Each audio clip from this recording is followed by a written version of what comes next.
Kisah penyesalan kekeliruan mendidik anak seorang bapak kira-kira usia 65 tahunan duduk sendiri di sebuah lunge Bandara Halim Perdana Kusuma, menunggu pesawat yang akan menerbangkannya ke Jogja. Kami bersebelahan hanya berjarak satu kursi kosong.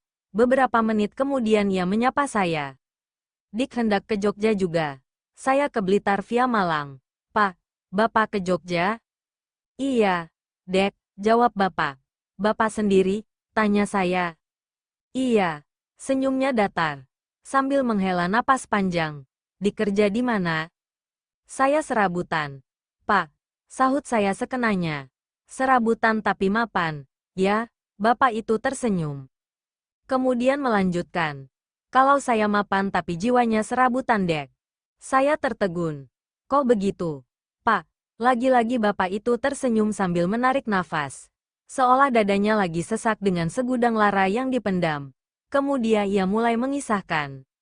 Istrinya telah meninggal setahun lalu. Dia memiliki 2 orang anak yang sudah besar-besar. Yang sulung sudah mapan bekerja di Amsterdam. Di sebuah perusahaan farmasi terkemuka dunia. Kemudian anak yang bungsu masih kuliah S2 di USA. Ketika ia berkisah tentang rumahnya yang mentereng di kawasan elit Pondok Indah, Jakarta, yang hanya dihuni oleh dirinya seorang, dikawani seorang satpam, 2 orang pembantu dan seorang sopir pribadinya.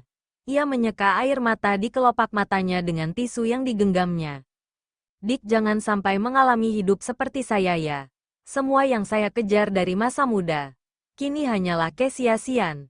Tiada guna sama sekali dalam keadaan seperti ini. Saya tak tahu harus berbuat apa lagi. Tapi sekarang saya sadar. Semua ini akibat kesalahan saya yang selalu memburu duit. Duit, dan duit. Sampai lalai mendidik anak saya tentang agama, ibadah, silaturahim dan berbakti pada orang tua. Hingga akhirnya dia tumbuh dewasa menjadi seorang anak yang hanya sibuk mengejar dunia dan lupa akan kewajibannya. Dan hal yang paling menyesakkan dada saya ialah saat istri saya menjelang meninggal dunia karena sakit kanker rahim yang dideritanya. Anak kami yang sulung hanya berkirim SMS tak bisa pulang mendampingi akhir hayat mamanya gara-gara harus meeting dengan koleganya dari Swedia. Sibuk iya Pak, tanya saya. Iya sibuk sekali, jawab bapak itu. Kemudian melanjutkan ceritanya. Sementara anak bungsu saya mengabari hanya via WA bahwa ia sedang mid-tes di kampusnya sehingga tidak bisa pulang. Astagfirullah, ucap saya dengan spontan. Bapak yang sabar ya. Nasihat saya. Iya deh, terima kasih. Memang tidak ada kata selain sabar yang bisa saya lakukan untuk saat ini.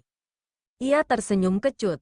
Sabar sudah saya jadikan lautan terdalam dan terluas untuk membuang segala sesal saya, Dik. Meski telat, saya telah menginsafi satu hal yang paling berharga dalam hidup saya, yakni Sangkan Paraning Dumadi. Bukan materi sebanyak apapun, tetapi dari mana dan hendak kemana kita akhirnya.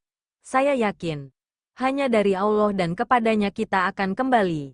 Di luar itu, semua semu, tidak hakiki, tipu daya dan permainan yang melalaikan saja. Semoga adik bisa menjadikan saya contoh kegagalan hidup manusia yang merana di masa tuanya sebatang kara. Ia mengelus bahu saya. Saya tiba-tiba teringat ayah saya. Spontan saya pun memeluk bapak tersebut. Tak sadar menetes air mata saya. Dan bapak tua tersebut juga meneteskan air mata. Sungguh kejadian ini telah menyadarkan aku bahwa mendidik anak tujuan utamanya harus soleh bukan pintar dunia dan kaya. Karena tanpa kita didik kaya pun rejeki anak sudah dijamin Tuhannya. Tapi tidak ada jaminan tentang keimanannya. Maka orang tuanya lah yang harus berusaha untuk mendidik dan menanamkannya sejak dini. Di pesawat, seusai take off, saya melempar pandangan keluar jendela, ke kabut-kabut yang berserak bergulung-gulung, bertimbun-timbun bagai permadani putih. Terasa diri begitu kecil dan lemah tak berdaya di hadapan kuasanya. Semua manusia sungguh semata hanya sedang menunggu giliran dijemput maut. Manusia sama sekali tiada nilainya, tiada harganya, tiada pengaruhnya bagi jagat raya ini. Sangat nisbi, naif, daif, fana, sumir, kerdil, sebutir debu, senokta hikayat. Semoga kisah ini dapat kita jadikan renungan dan pelajaran bagi kita semua. Marilah kita bertanggung jawab dan menjadi orang tua yang mendidik anak kita menjadi orang yang sukses dunia akhirat, dekat dengan Sang Pencipta.